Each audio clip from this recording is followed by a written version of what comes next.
Hi, this is Takasi Panisi, Friday, July 10th. It's about 6:23 a.m. Um, I'm giving this 1 hour talk because I woke up this morning and lying here before I went to the restroom. Uh, that morning urge that you want to go pee pee, but when I woke up this morning, it wasn't that bad. There was just an urge. I need to go pee, but I was just lying here thinking, and there was this desire. Let's be frank. I guess it's my ego. I wanted to post something. I wanted to speak. Though I love being by myself and keeping myself company, but I have this big mouth that just wants to talk. And since I don't have any family or friends, no one in my no one, no personal contact in my cell phone. There's no one that I can like share with, talk with, but there's just big mouth of mine that just wants to talk. So, and there's just an ego, you want to hear your own voice. So let's admit it, part of it is ego. I just want to talk. Although I want to be paid for talking, but there's just this desire in me just to keep talking. And so I'm going to talk. I'm going to talk to my 6 subscribers on YouTube, whether they want to listen or not. I'm saying that it's for them, but reality, who knows if they're going to click on it. I'm going to talk to my followers on TikTok. I won't say the number of followers in case I be shamed. I say a large number and it's like less than half of that. So, and for my TikTok followers, this message is for them. And for whoever it randomly appears on their FYP page on TikTok or YouTube, for whomever phone screen it lands on, this message is for you, though you didn't ask for it. I just feel compelled to explain why, about my belief in God or in source or whatever you call it, that the faith and that initially as a human being it starts not from you, but typically it starts from believing in something more than yourself. I guess makes more appropriate to say. And before I do that, I'm gonna just be a little more real. Oh, watch! I can see like my nose dripping. It's like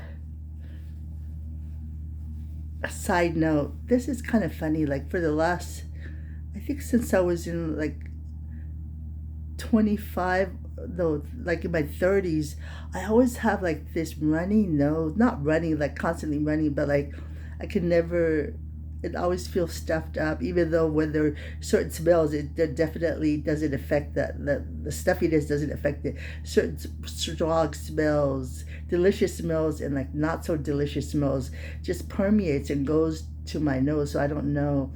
But most of the time, I will always have to have like a Kleenex or pack of travel tissue with me because I could be fine and then all of a sudden they'll feel that like something's going to drip. So I don't know what that is, but I just need to comment upon that. And then the other thing I wanted to mention is this morning, I said, made a decision I wanted to post something. And then I went to the restroom because I needed to use the restroom to release those liquids that needed to come out. And I wanted to brush my teeth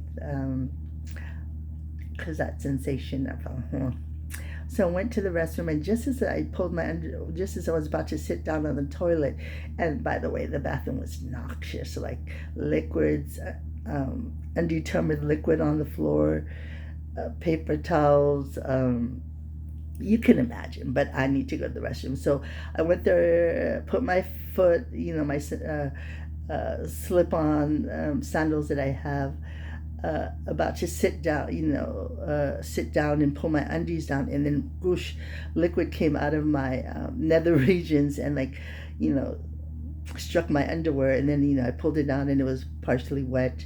So I did my business, and then after that I got up. And I took my underwear I removed my underwear because now it's wet. So I washed it with the dish liquid, the soap dispenser there for us to wash our hands. I washed my underwear with that soap dispenser, wash it clean as best as I can because I have inflammatory arthritis. Wash it, and then after that, brush my teeth, and then didn't wash my face, and then came here to post this. And now I'm going to show you like my picture of my underwear that I just washed. So there it is. There is my underwear, and here's my room, just a little side. Here's my water, vitamin water. There's my peanuts I got from farmer's market this Sunday. There's 3 avocados that one of my fellow residents here at the shelter gave me. And there's some dried prunes I got from the farmer's market, which I haven't opened. And there's also dried nectarines, which you can't see.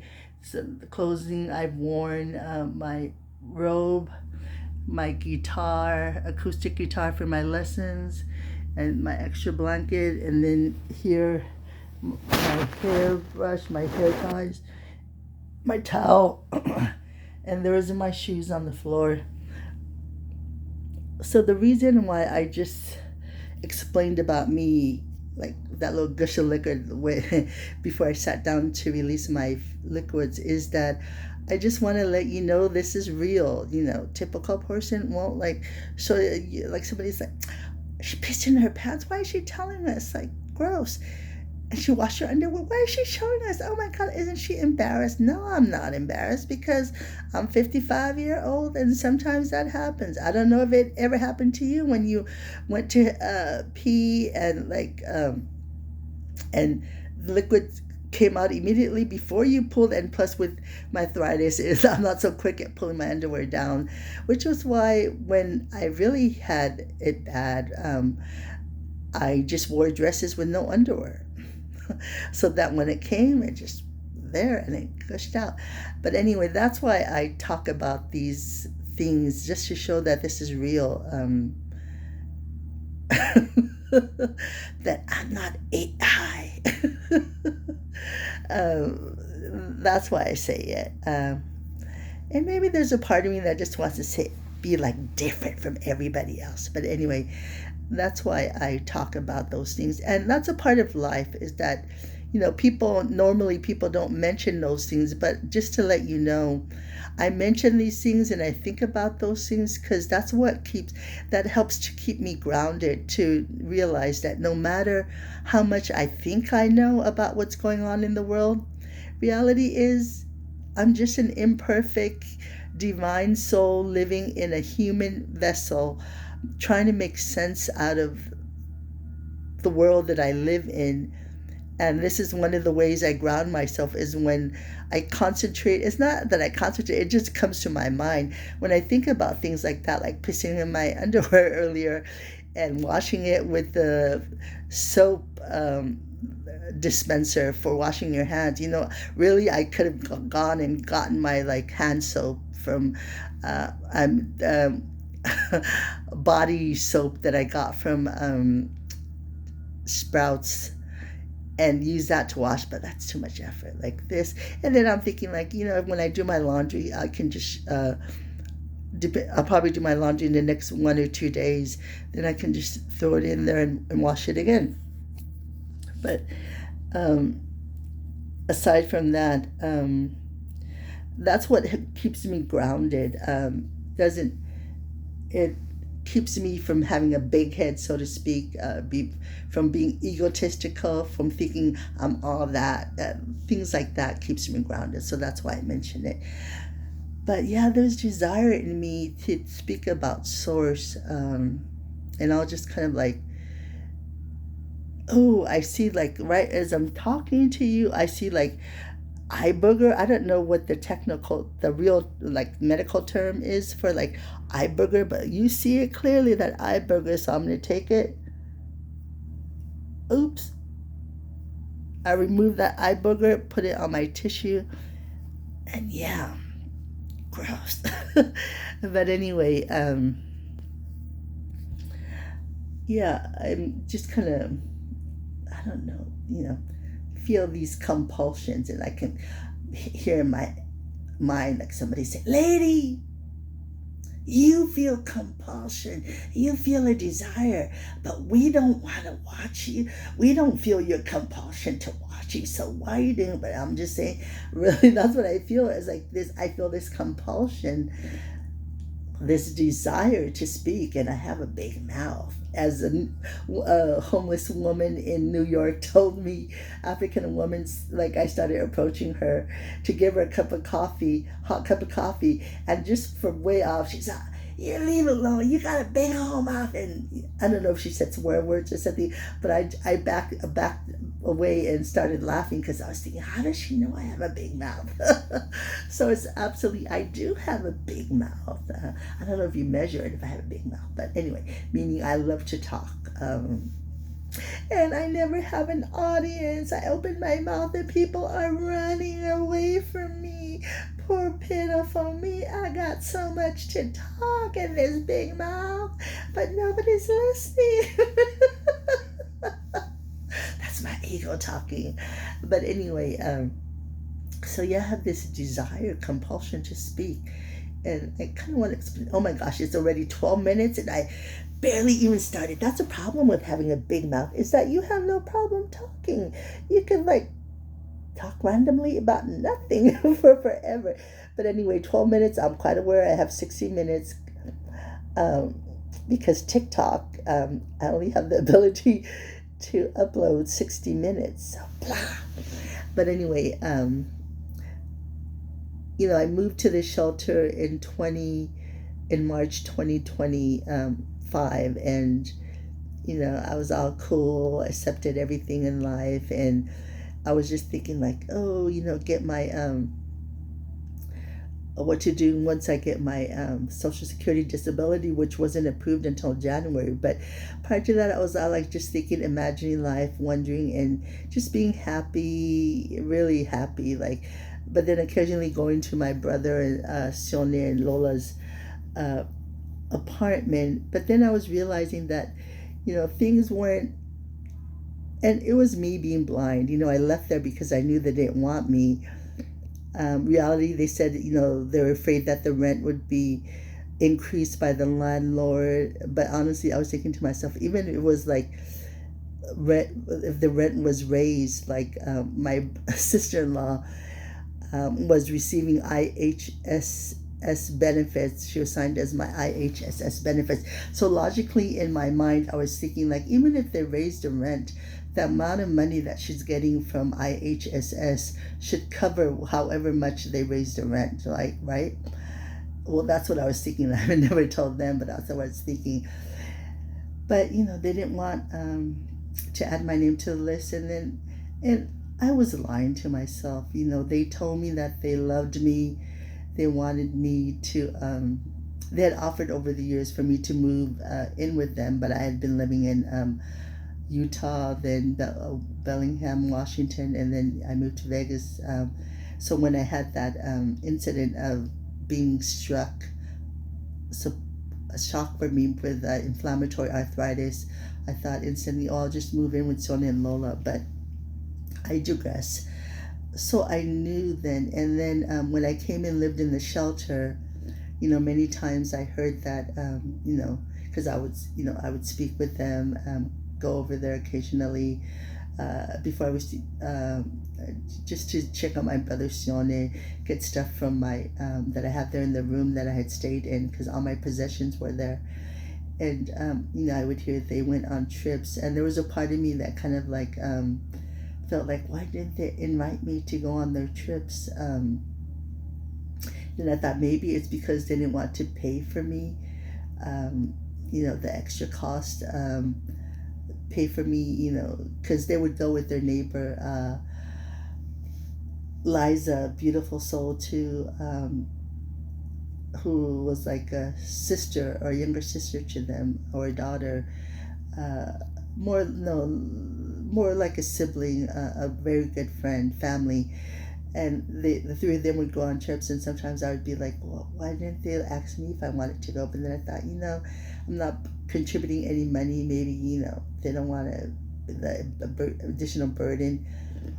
But there was something in me that kind of just felt like disappointed, and wondered, like, if they really loved me, would they wouldn't they have asked if I wanted to go with them, especially with me living in this homeless shelter, right? That I would want to have some fun too. I felt like kind of felt that in that first year, the first couple months I moved here, and then I asked one of my fellow residents, Atusa.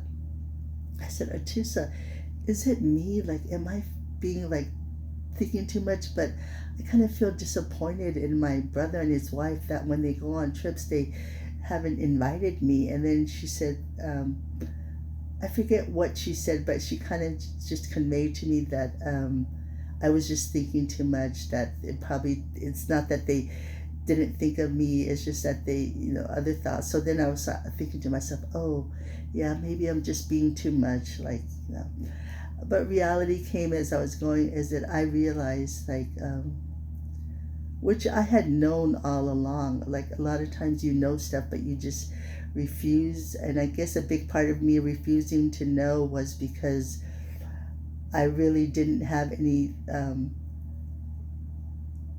I didn't cut off my family, except for certain, like my oldest brother and his wife, because of their actions to me when I lived with them, the words they said to me. I didn't call them because I was disappointed in them, in how they reacted when I told them things, and how they reacted to me, the words that came out of their mouth, and then later acting as if nothing had ever happened. I'm sorry, I can't do that, those kind of things. So I never call them. And the other people is because they never, before it would always be me calling people, but when I had moved away, I had stopped doing that. And reality is they never called me. And then I realized, like, a lot of times in my life, if I hadn't called people, I guess I wouldn't have maintained. I was doing all the effort in contacting people. So when I moved back, a lot of my family members didn't agree with certain decisions I made over the years, thought I was too pushy, thought I was too nosy into their business when I didn't have no right to be in their business, and just like obnoxious and whatnot from their side. So when I came back with the inflammatory arthritis, nobody came to visit me. I kind of let it out when I came to my sister-in-law Lola and Sonia, that when they talk with the family members, just let them know that I'm here. I'm always welcome to, like, if anybody wanted to visit me or miss me or thought of me, they could come and visit me at Sonia and Lola's apartment, but I wouldn't approach their homes. I wouldn't go to their homes. But I'm certainly always hopeful, always happy to see if anybody ever thought of me or wanted to see me. They could just come and find me at Sonia and Lola's apartment. And reality, other than my sister Lisa, who came like 5 or 6 times, and then stopped, and then my brother Tapi came 1 or 2 times, and then never, and then my brother Hale came. Well, one time I met him, and that's how he knew I was there. And then he came, and 2 times no one else ever visited me or saw me. So, other than my oldest brother that I intentionally, and then I do have a brother Tevita, who's like tends to be negative in his actions towards family members, talking about the what his opinion, what life should have gone, things, if people had listened to him, things would have been good for the family, and talking about a lot of times about the wrongs of other people. But I guess he's improved a little. But like him, I did purposely didn't contact him. But everybody else, I just chose not to call them. But it was conveyed to Son and Lola that if it could, and so I don't know if they conveyed it to the rest of the family. I don't know. But the reality is, nobody came to visit me. I stayed there in their apartment from April 2024 until December 2024, and nobody, other than the people I mentioned, came to visit me. And I still have 10 living siblings that are still alive. One is in a different state, Utah, Salt Lake City, Utah, and the rest are here in California. So and then I just living here, planning for my little getting Social Security disability. I was just chill, eating, drinking. I would go, reading a lot. And just to kind of make it clear that I'm not this angel. Like, I like to read Chinese online novel, but I was even reading like Literatica, Literotica. It's like this adult website, and they have like stories, different genres, different categories, and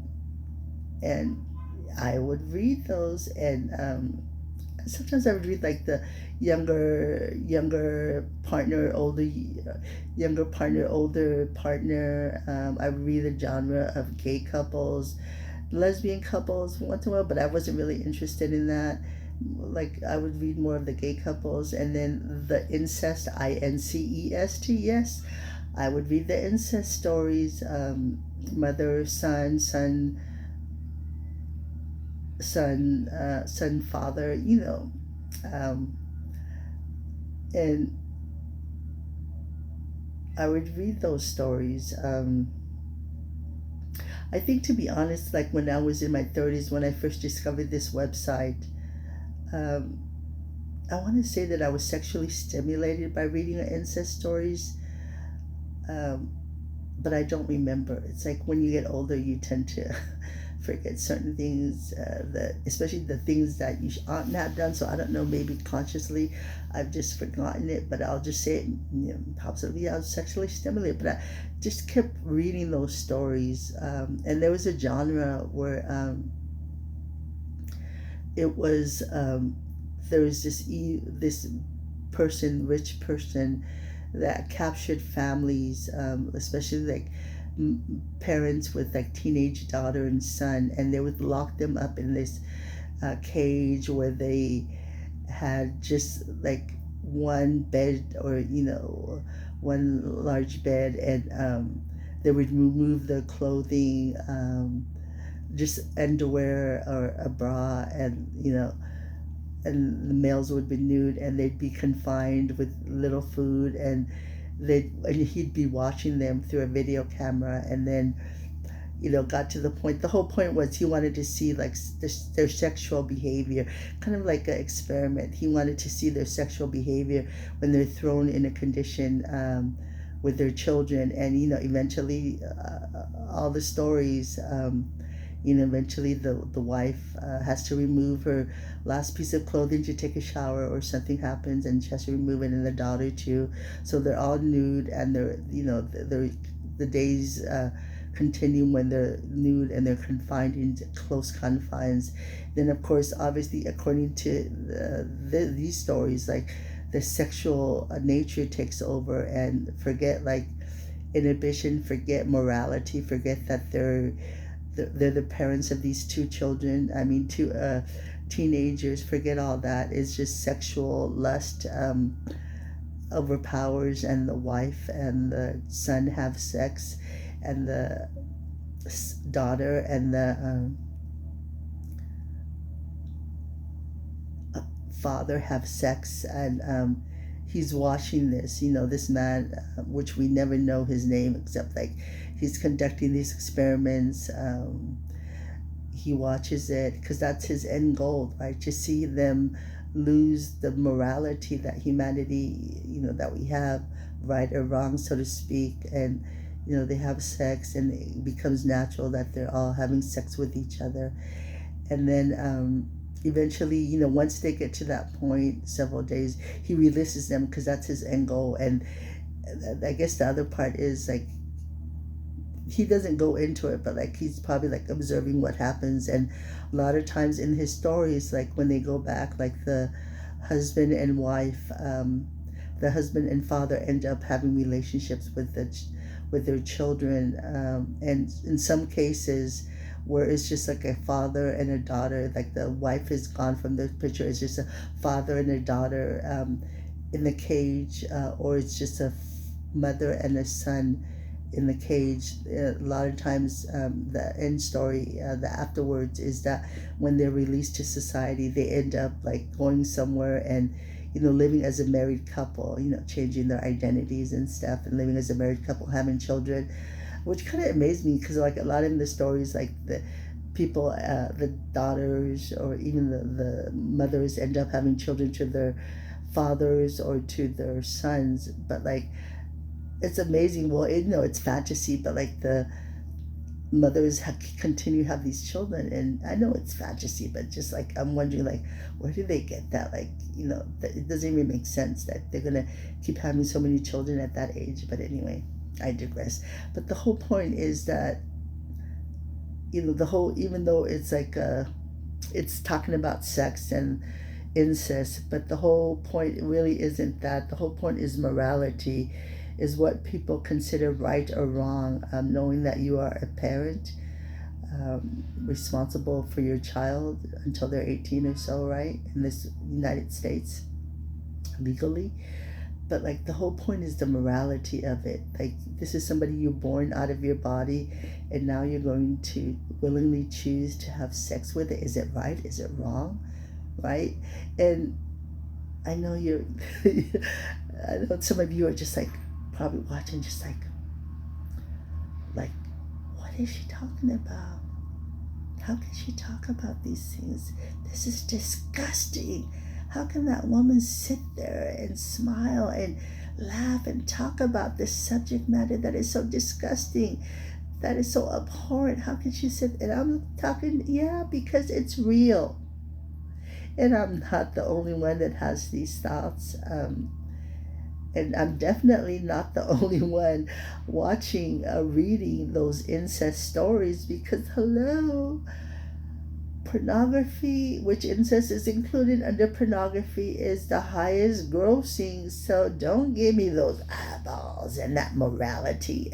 Well, yeah, you can give me those eyeballs, you can give me the morality, but the reality is there's plenty of people reading those stories. I don't know what the reason was, whether they're sexually stimulated, or it's just fascinating, or just an interest in genre. Like, I like to read sci-fi. I used to like sci-fi. Now I like fantasy, and I like reading wuxia novels, Chinese online novels, and I like the romance, time travel, which is what I predominantly read nowadays on my Chinese online novels, free online novels. But yeah, so I used to watch that, read that, I mean. But it's, I think for me, it's just that it was just that question in me reading it, is like that's what like kind of fascinated me, that point. I guess I'm kind of like that man that put them in. I had like similar, well, I don't know, so, but like not in the same, my thinking is not the same as his, but the curiosity about it, about why people feel the way they feel. And biologically, your body, does it know that this is your son or daughter, or is it only here that knows that it's your son or daughter? Like, instinctively, do you not, I digress. That's going to be an entirely new post, but I'm I'm off track of what I plan to say, but also like I watched pornography. Like really, I didn't watch my first pornography until I was like 30 something, and it's kind of funny. Like I was telling my nephews, Michael and Edward, that they shouldn't watch pornography, that it's not real or whatever, and I was watching it too. But like, what I really should have been telling me, yeah, go ahead and watch pornography, but that's not the reality of what a loving relationship should be. That's what um, society dictates, that people are fascinated of just two bodies getting together and penis inserting into vagina and into mouth and into butt and doing all these acts and going ooh ooh. But I should have said, but what you're watching is not reality. What you're watching is what they think is reality, and just two people that are being paid money to act in a certain manner to stimulate you. And actually, like, those really didn't sexually stimulate me. Maybe one or two, that ones that looked more real, like that there was real affection in it, but it didn't stimulate me. Just like watch fascinated, like the bodies converging, and like and I just thought it was sad that they're doing all this and they're not getting any joy on it, because you could just obviously take the fakeness of it. But so just want to throw that, like, I'm not no innocent little, even though, never had sex with a man or a female, but that's not my inclination. But I have, put a cucumber into my vagina to mimic the effect of a penis being inserted into my vagina.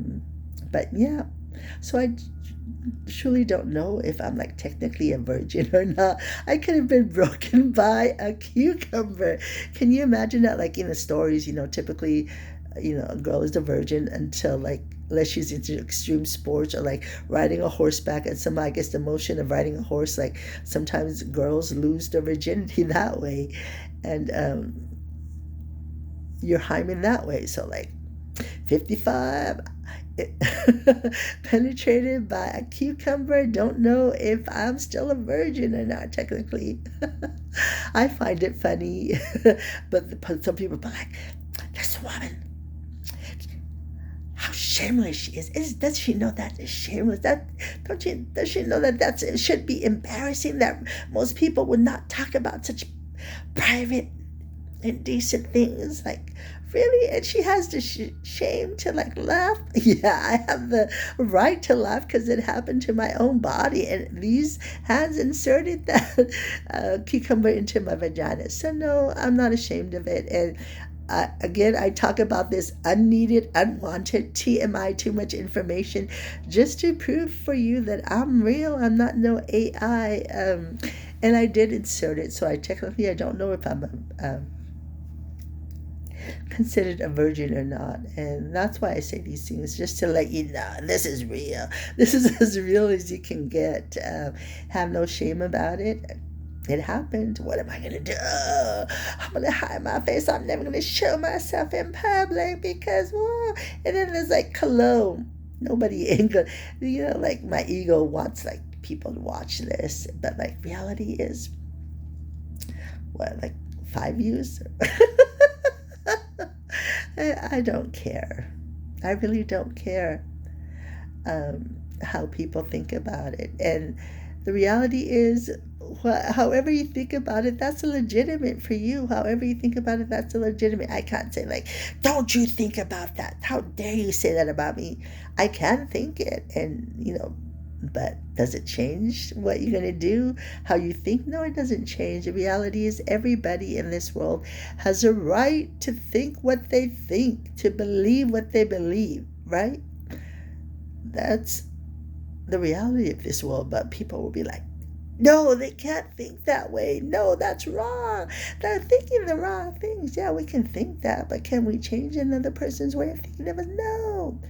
Only that person decides to change, or something comes into their mindset that illuminates, or like, oh, so that's why.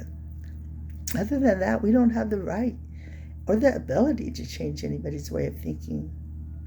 We can only change ourselves, sweetie. Only me, myself, and I can I change. No matter how much we desire or how we think it'll benefit the world to change another human being, we ain't got the ability. We ain't got the right. Only one person has the right, that individual. Every single human being in existence in this world, they have the right to change and the ability and the capability. We don't have any right, capability, ability. Yeah, you can pray 1,000,000 prayers, 1,000, 1,000,000,000, whatever number is greater than zillionairish prayers, but it ain't gonna do nothing. I'm sorry. Even Source is involved. It ain't gonna do nothing. That individual has to decide to make the change for themselves. Only then will it happen. But yeah, I was doing my little jibber jab. But getting back to Sonia and Lola, so like, you know, I was got told that I had a studio available for me. So I was like all excited, getting ready, moved to my own little studio. I would only pay $800 in Santa Clara. So I was all excited going to Lola and them. And then March 31st happened. And before this, I don't watch like on my YouTube. All I watched were like Korean, Chinese dramas. Really, that was it. And once in a while, I would watch the shorts that appear in the beginning, because a lot of times it would be comedy or something interesting, and I would watch that. And then, but typically I would just be watching Korean dramas or Chinese dramas. Not so much, for some reason I was moving away from Korean dramas. It was basically Chinese dramas that I was watching.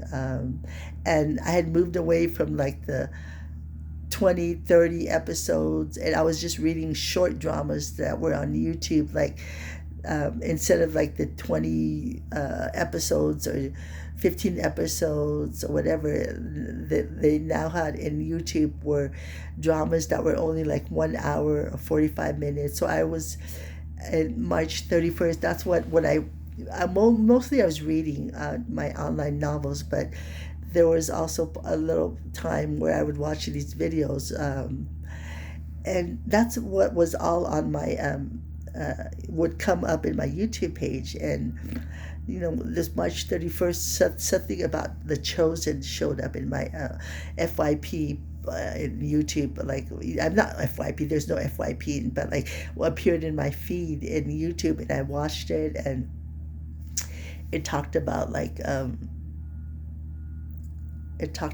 about that there's 144,000 chosen, and there's a chosen to lead the 144,000, and they were just to lead it, and then they would start it, and then the other 144, who all have talents is similar, would then do this like evolution of mankind. And the chosen that was chosen was not better than the other chosen. Just, I guess they were given certain gifts, so they were chosen to lead the other chosen. So I was like, that had completely new, and I guess it's in Revelations, the Bible, but that was completely new to me. So I was kind of reading it, and then April 1st, like more of these, like, it's amazing because I had never so logically that shouldn't have appeared in my YouTube, because I had never ever done anything like that, right? Like, so that shouldn't have appeared, but it did appear. And so then it said that, conveyed to me, well, I thought it conveyed to me, but it was conveyed to a lot of other people, that I was a chosen of the chosen, that I was going to be performing divine, Archangel Michael was performing divine surgical healing on my body, right? I mentioned this in my previous video. So like my mind kind of took off. It made sense, because to me because all my life I felt that I had a calling from God, but nobody ever told me. But so that seemed to click into place and everything.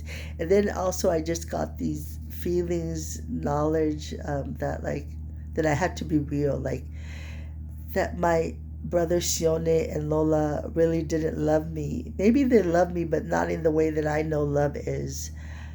Um, that they were being fake to me, and I just realized, like at that point, kind of realizing that being told that I had a calling all my life, that it was real, and then just realizing how living in the shelter was so freeing, and that I could just be me here. I didn't have to live by other people's rules and have to abide by the rules because I was living under the roof, made me realize that it was the best decision to move out of that um, their apartment, even though at the time I felt like abandoned, you know. But I realized that it was the best decision I ever made, and to remove myself from their apartment and just to live by myself, just being me. And then I had to face it up that they weren't real to me, and I realized I needed to just in this world just to be me, and the only way I could just be me is just release my family. So I stopped going. I didn't tell them. Yeah, that's the thing. Like I didn't even want to waste energy telling them why that I choose no longer to associate with them, see them. I loved all my. I love. Not. I said love. It came out loved ed, but reality. I love all my family members and my friends whom I no longer have. But I love them. But I just realized, like with Sonia and Lola, like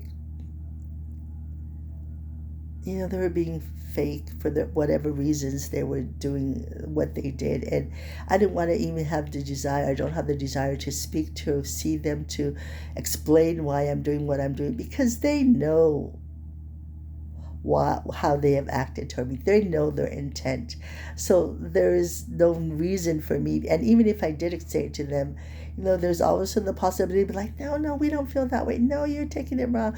I don't want to hear that BS. I don't want to deal with that. So I love them, but I choose to let them go, even though I've never told them. But let them go, and I have my bed and my green card. I mean, not my green card, my naturalization certificate, everything there. But it has no meaning to me. Those are just material possessions. And when I came back from Vegas and I cut all my pictures and I gave away all my possessions I'd been holding on, mementos that the children, my nieces and nephews, had drawn for me, gave them back to everybody, gave them their pictures, and gave away the family pictures to Lola and Sione. That was a burden that I had, and by releasing those, I can release anything for me. I don't find it hard to release material things now. So I don't need any of those stuff. So that's why I release my family, and that's why I say I have no family or friends. I love them, but they choose to walk other paths. I choose to walk a life of truth and honesty, just being me, just treating people the way I have always treated people, which is the way I would like to be treated. And realizing that is enough in this world. I don't need to do anything else. I just need to be me. And also, like what I said previously, my previous message, I just need to realize that I've been blessed. I've had abundance and prosperity all my life. I just never realized it. A lot of portion of my life, it was given to me by family, by the family I was given to. And then when I had the ability, I gave myself that abundance and prosperity. I was given the ability to give myself that abundance and prosperity until this illness, this inflammatory arthritis, struck me out of nowhere in Vegas and brought me to where I'm here right now. speaking to you. So I've kind of converted. I went off track. I went off track.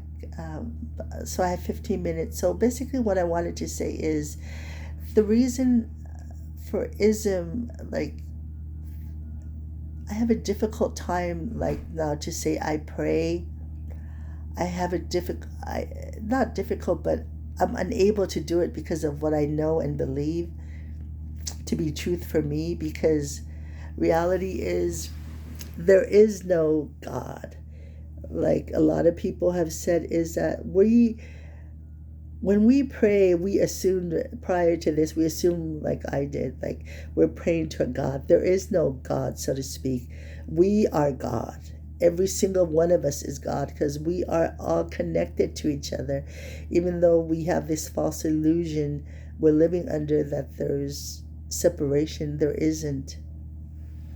There's just one source, God, universe, whatever you name it. That is just the reality, is that's why. So I have a difficult time saying pray, because you can pray, but when you're praying, you're not praying to like this force, this father figure, this being conscious. You're praying to yourself. You're praying to your soul. You're praying to your other brothers and sisters in the world that are awakened. And I guess even the ones that aren't awakened, the consciousness of them being who they are is not awakened, but their soul is aware. So when you're praying to all your brothers and sisters in the world and in the galaxy and whatever. You're praying to them and you're asking them, give me help. We're all one. I don't know what to do. I'm lost. I can't pay my bills. Help me. Like when you pray. So that's why I have a difficult time. Not difficult, but like I can certainly say I pray, but for the words to come out of my mouth, because I'm quite aware that there is no other. It's all of us. We're all oneness. Ism. I call it ism. You call it source. Whatever you call it, there's just one. And that's why Jesus, like, I'm in my Father, my Father is in me, because, people believe that Jesus is God. Like reality, He is God. We're all God. We're all of us gods form one God, right? And we're just one. There's no duality. There's just one ism. I call it ism. So that's why I have it. Like, when I ride taxis or see people, and typically I'd be like, I pray, I, whatever. But now I just say, I wish, I desire, and then I'll say what I desire for that individual. I can't say I pray, and I can't say to people, like, before I would say, like, God loves you. Like before, when I see people, I just, or like I see a homeless person, I give them money, and I would say, God loves you. Just like I would say, I love you and God loves you. But now I can't say those words, God loves you, because reality, we're God. So you get it? So my mind can't wrap around it. And then the other thing is that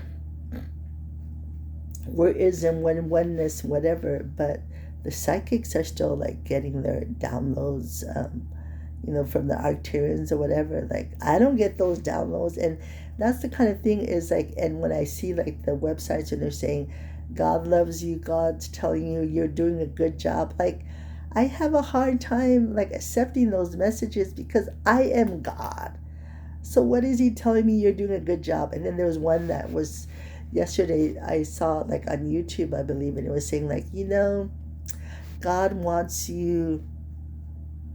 And I know when I say this, like I'm egotistical. Every time I read a message, I'm like, for me. But then, logically, when you think about it, it's like for the 144,000 or for whoever's watching that video, But like, there was one video last evening that was saying like, well, God is saying this is your time. You need to like use your gifts, like.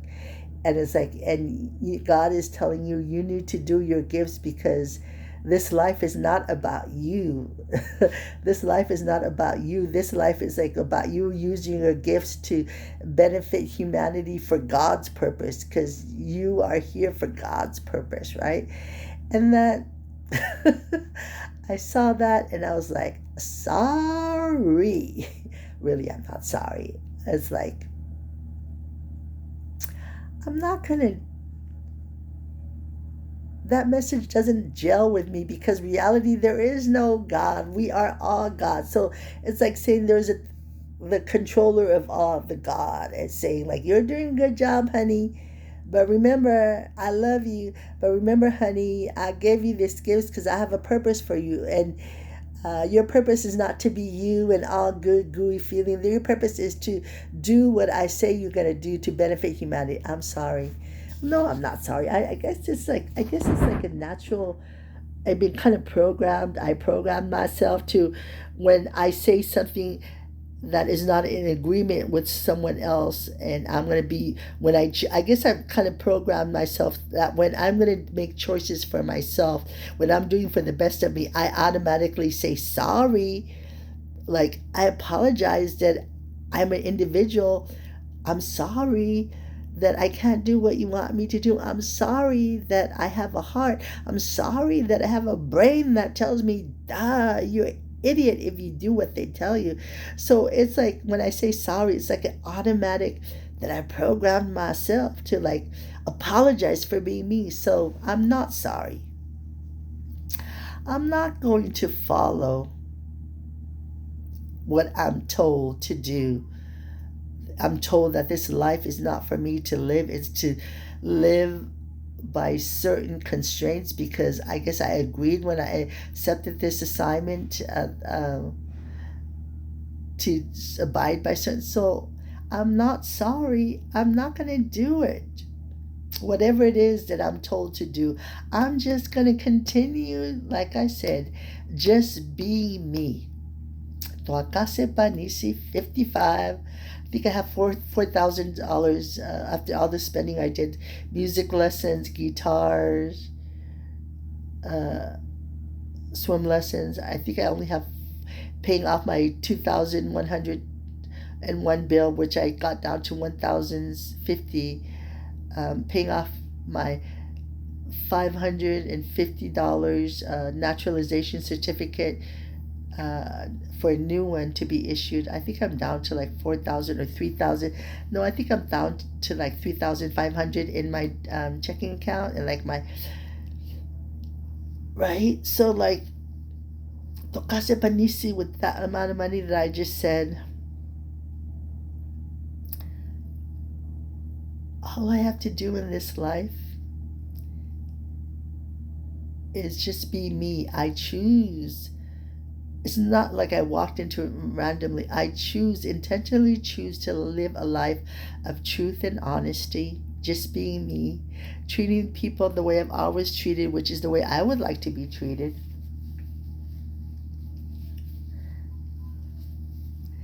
And just working on getting one day, when I wake up in the morning, I will know with 100% certainty, belief, knowing that I have always lived a life of abundance and prosperity. And know it, appreciate it, feel it. That's all I need to do in this world. That's all.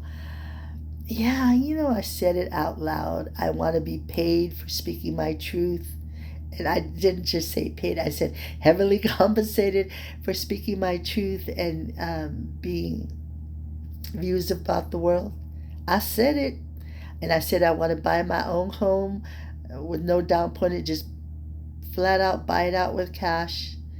I want my chauffeur, I want my cook, I want my cleaning service, I want my landscapers to take care of my garden. I said all that. I said I want to travel the world when I wanted, lie on beaches with a cool drink, umbrella, a good book, but not like too heavy, like a good online novel with good Wi-Fi nearby, right? Wanted to travel, wanted to eat at Michelin's 5-star restaurants that if I so desire, and to travel to countries I want to visit. I said all that and I mean it. But because I have a rational mind, right? Like if I was just had a spiritual mind, whatnot, it'd be easy. But I have a logical mind too. So there's part of me that says, yeah, it could happen. Yeah, it couldn't happen. And I know there's those naysayers that, yeah, because you're don't receiving all the things you are manifesting because your negativity, your whatever, right? I'm sorry, that's just BS for me, because I have this mind that's feeling emotional, and I have this other part of my mind that is so darn logical and analytical as heck. I can't change that. I can't do like I can Jamaica perform divine surgery and like remove that logical part of my brain. I can't. It's impossible. So I just say it straight out, there's a possibility, 50-50. Could happen, could happen. And if it ain't going to happen, I'm not going to be like devastated and like want to kill myself. Though if there was a pill to like out yourself, yeah, possibility, I might do that without any pain. I might do that. Easily available to me, right? I might do that, but no. I'm just going to realize like, no house, no private throne, toilet, no chauffeur. What am I going to do? I'm not going to complain and whine because I done that. We all done that. I'm just going to be like, oh well. And then I'm going to continue living life as I have always done. But hopefully getting 100% waking up like, and I know no matter what happens, all I have to focus is on I'm beautiful just the way I am. Even when I have eye boogers in my eyes, I'm beautiful just the way I am. Even though when I'm seeing these bulges that don't look so attractive. But so what? I'm beautiful. And I know who I am. So even if I don't got the riches, even if I don't have my house, even if I don't have my private throne, my chauffeur, oh no, my cook, oh no, my landscapers, oh no, my cleaning people, oh no. I won't travel the world, oh no. I won't eat at Michelin 5-star restaurants, oh no. But you know what? What am I gonna do? Am I gonna say, woohoo, life is horrible, I'm unlovable, I'm gonna cry and rant, I'm gonna think destructive thoughts, I'm gonna walk out in the world with like a mean expression and give everybody the evil eye? I ain't gonna do that, 'cause there's plenty of people already doing that. I'm just gonna be me. I'm gonna have that nacho bill grinder once in a while. I'm gonna still continue making healthy choices for myself.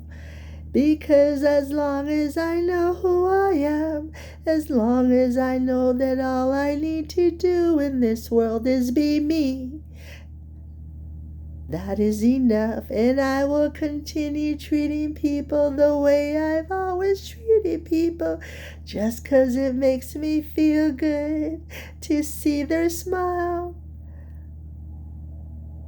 That's all that matters. So, honestly, I am at peace. Even before this March 31st revelation, I've been at peace for like the last three or four, actually it's been like the last 5 years. Actually, I've been at peace. Whether you believe it or not, I don't have stress, I don't worry about things. I've been at peace for the last 5 years. So I love you. Thank you for listening. And yeah, it's confusing, but hey, life is confusing. Life don't make sense, so this should make sense to you. I love you whoever you are.